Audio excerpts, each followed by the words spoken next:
Just don't say anything. Keep your mouth shut. Keep your mouth shut and don't ask me any stupid questions. Leave that to me. Yeah, Neil's got the market on that. We'll take questions for the student athletes first, then we'll dismiss them, and then Coach Campy will give an opening statement and questions as well.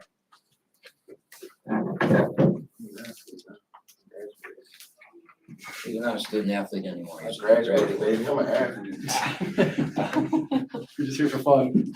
Right, here to get a championship. All right, Jalen, so you're back. How'd it feel? Looked like it felt all right. It felt good. I think the adrenaline definitely helped for sure. First game back in a while. I was excited, a lot of energy to get out there with my guys, and this is the start of a win streak. And when we put together 40 minutes of intensity like we did, I think we're the best team in the league. You kind of motioned to the crowd there when you came out after the game. I mean, how bad do you want this, man? Me and you talk all the time. You know how bad I want it. Yeah. I want it bad, and I think me getting the crowd involved, I'm not usually doing that, but I think the crowd hints that he wants it bad, so I want it very bad. Blake, 20 for you. You made 5 triples. I talked about it with you on the post game for the TV broadcast. Just you had a different look in your eye walking through the hallway from the locker room going out onto the court. It's kind of like that look that you have right now. Did you know that this night was going to go down this way?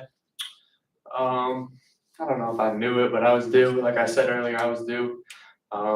My teammates and my coaches have crazy confidence in me, and it's just having confidence in myself and going out and not, like Cam said in the locker room before, it's not hoping the shot's going in, it's knowing the shot's going in.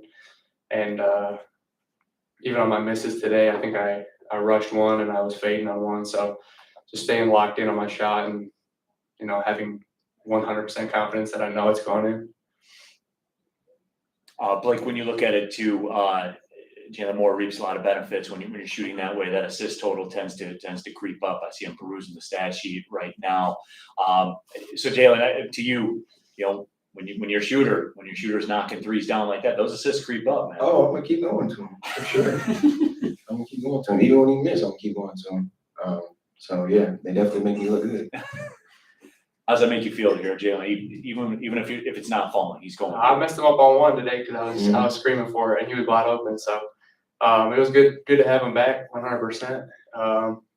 Me and Jay were roommates. We kind of do everything together. So it was cool to have him back and, to see him have 17 and 8. That's nice. That's nice. That's nice. One from the chat for Blake. Obviously, Jalen is a best PG. How much easier does he make your life when he's healthy and on the floor? It's like my quarterback, 100%. So it is nice, isn't it? But yeah, like I said, it's nice to have him back on the court, and this is just a start, really. We can get some momentum and keep building. One for me. I guess just for both of you guys, what was the difference today in this game that you can carry into Saturday's game against Green Bay? 40 minutes, and I think we guarded the ball very well. And I'll also say we played better to the scout too. We paid attention to the scout, and we were locked in and engaged, and I think that showed out there on the court. Yep, I think he hit it on the head. Our assistant coach, our coaching staff did a great job with the scout this week, and kind of were quizzing us, making sure we knew that thing inside and out. So we came out ready to go and knew who shooters were, knew who who was driving which way, and it paid off. Any further questions? Thank you, fellas. Appreciate it. Thank you. That's a hard scout too, because they play a lot of players. So, but we had time, we had time. We got it all to them while they were home over the break, and we made them, instead of the coach stand up and go over players, we made them get up and go over the players. And I think it really helped us because this was, I think Milwaukee's a really good team. I came in here with a decent record. I think he's done a really good job as a new coach. And, the big thing for us is the improvement. And that's the big thing. And it's hard to get better when your guys are hurt and they can't practice. And Blake was out a month, Jalen was out a month where they didn't practice. But everybody else has gotten better. And we figured out two things that have really made a difference. And they made a difference at Boise and at Michigan State, where we lost games, but we played pretty darn good basketball in those two games. Is we figured out where to put people now in the zone. And those guys that are new, Keaton and people that are getting more minutes, Rocket, are understanding the concepts of the zone. We played it really well at Boise. We played it even better at Michigan State. I mean, at Michigan State for 33 minutes, we held them to 38 points in bad 7 minutes. And then tonight, we were really good in it. And that's why I say they're a good team. Gave them credit. We had a double-digit lead, and all of a sudden it was 1 point. But the Achilles heel that we have is rebounding.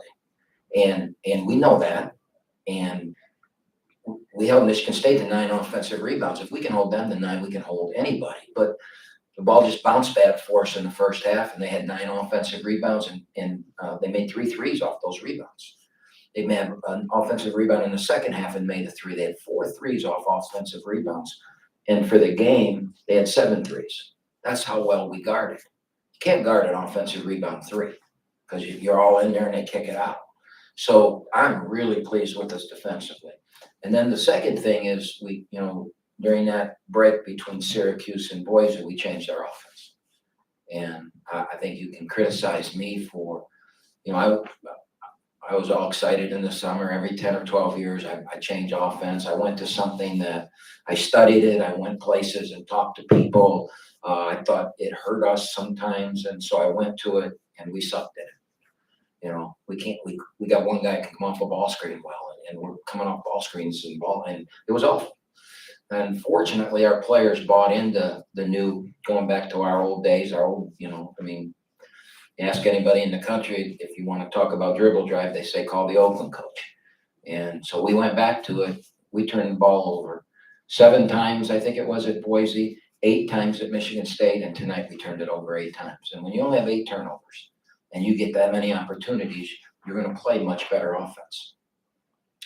And we got 40. It's been 41 days since we've won a game. 41 days since we've won a game. And I give the kids all the credit in the world. They've gotten better. Man, I just sitting there watching them. I feel good about how much better we've gotten.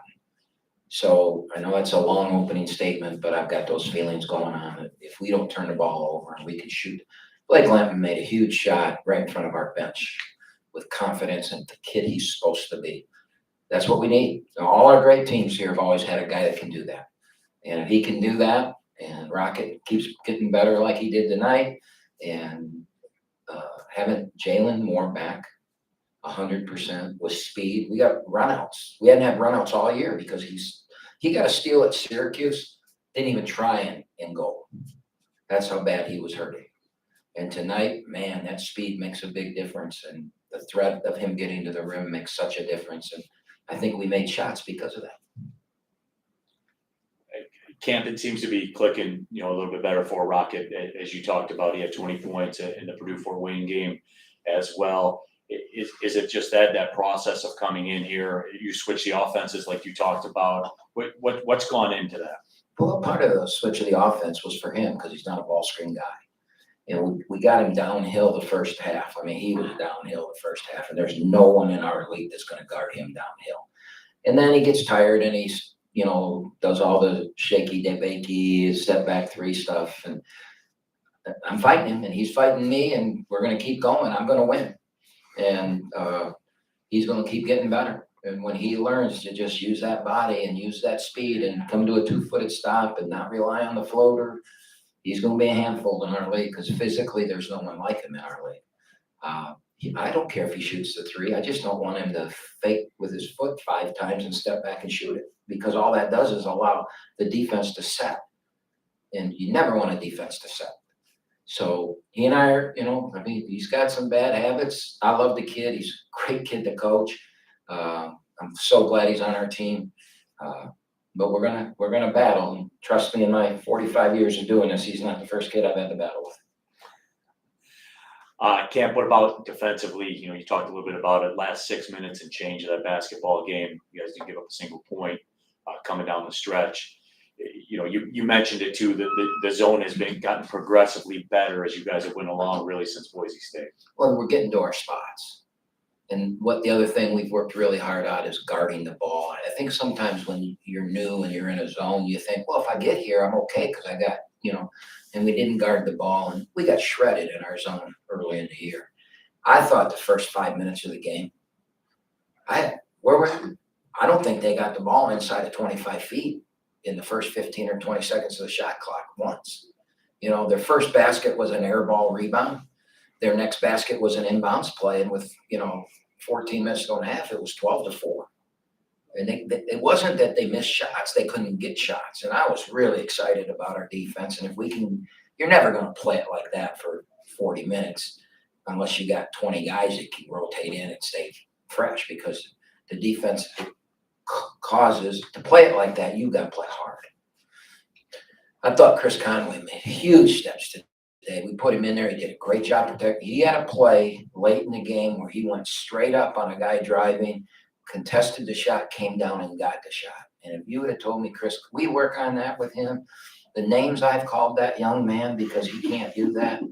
And I think that's the most excited I've been at a basketball game in a long time when I saw him do that. I mean, I could have gone out on the middle of the floor and hugged him. I wanted to. It was so bad. It was just so cool to watch and see a kid grow and get better. And he's got to, for us to be good. He's in my opinion, he's the single key guy out there because he's 6'9" and we don't have that. And he's improving.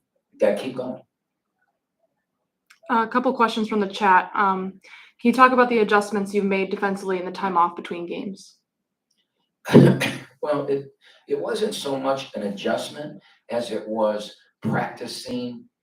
In the summer, playing against your own players, you don't really, it's not a challenge because obviously they're on this team because they're better than, And so when we got into games and saw what other people were doing, and it just killed us and we were awful. And so it was a chance during that 12 days to go back to the basics. And if you were to watch our practice, you would have thought it was like a 5th grade practice because we were just doing zigzag drills and we were doing shell drills where you have to get to your spots and we just do your job, do your job, do your job. And then we explained what their job was better than we probably did in the preseason. And I think the greatest motivation for improvement is failure. It really is. And we failed. I mean, we're 3-11. Now there are a lot of teams that would have played our schedule that would be 3-11, but we're 3-11. And give the kids credit because they were coachable. They were coachable. They understood that maybe we know what we're talking about, and if we improve in these areas, we'll get better. I believe anybody that watched that game tonight that came off the street would say, man, Oakland's a good basketball team. And we were tonight. Will we be Saturday? I don't know. We'll see. What adjustments did you make to keep the lead every time Milwaukee cut into the lead? Kids made plays. We ran sets and they executed. If I had anything to do with it, maybe I'd call a good set here or there. But they executed and they stood up and made shots. We haven't done that all year. The last game we made shots was in this building against Eastern Michigan. Between Eastern Michigan and now, we didn't make shots, any shots. You looked at Michigan State game, and if we'd have made some shots in the first half, we'd have double-digit lead. So your confidence grows when good things happen. Now, can we put it, and that's why I talked to them in the locker room, can we put it back to back? We didn't win anything tonight. We saved our season, basically, is what we did. We saved our league season tonight. 0-3 start, the chances of finishing in the top 4, I don't know if anybody's ever done that before. So we saved that. Now we got to get the next one. Then we got to get the next one. There's 20 hurdles in a league season, and we've knocked 2 over and we've cleared 1. Let's go clear the next one. What was different for Rocket tonight? What can be done to continue getting him playing consistently? He played downhill, like I said earlier. He played downhill. He got the ball and played downhill without all the herky-jerky stuff. He really is getting better defensively. He's understanding it, and we're rewarding him for his defense. We're patting him on the back. We're cheering for him because Izzo told me that he was his best defender. I haven't seen that. I'm starting to see it. And an engaged defensively, Rocket Watts will really help our team. And engaged offensively, Rocket Watts will help our team. He's engaged on offense, but his way. I'm trying to change his way. As I said earlier, we're fighting, but we're going to get there. Last one, 41 days since your last one, like you said. How do you keep players motivated and not down through the stretch like that? Well, fortunately, I've been around a long time, and I've pretty much seen it all when it comes to that. And we've had two teams that had worse starts than this, and both those teams got to the championship game of the league. So one team won it and went to the NCAA tournament in 2005, and 2 years ago during the pandemic, we were 0-9, and we got Cleveland State beat us in the championship game. And you know, we just talk about getting better. And you know, I know sometimes when people that don't know me see me on the sideline, they might think that I'm a little too tough on the young men, but behind closed doors, we have a good relationship, and behind closed doors, they know how much I care about them and how much we're going to win. And we just talk about winning and how we're going to get to winning, and how are they going to get to winning? How are they going to get to winning? Because I got nothing to do with it. It's them. What do you think of Rocket's haircut? I walked in and I thought it was his little brother was in practice yesterday when he was sitting there, and I went, where's Rocket? He said he needed a change, and that was good tonight. It was good. So hopefully he comes back Saturday and plays even better. All right, thanks everyone. Just a reminder, 1 o'clock start on Saturday. That's a change. And Kids Day, 12 and under, get in free. We had a great crowd tonight of kids. Same thing Saturday. See, I'm getting old, man. I promised him I would tell everybody it was Kids Day. It's Kids Day Saturday. Bring your kid. You'll be home by 4 o'clock. We all want to be home by 4 o'clock to see Michigan win, right? Okay, so come here and then go to see Michigan win. New Year's Eve.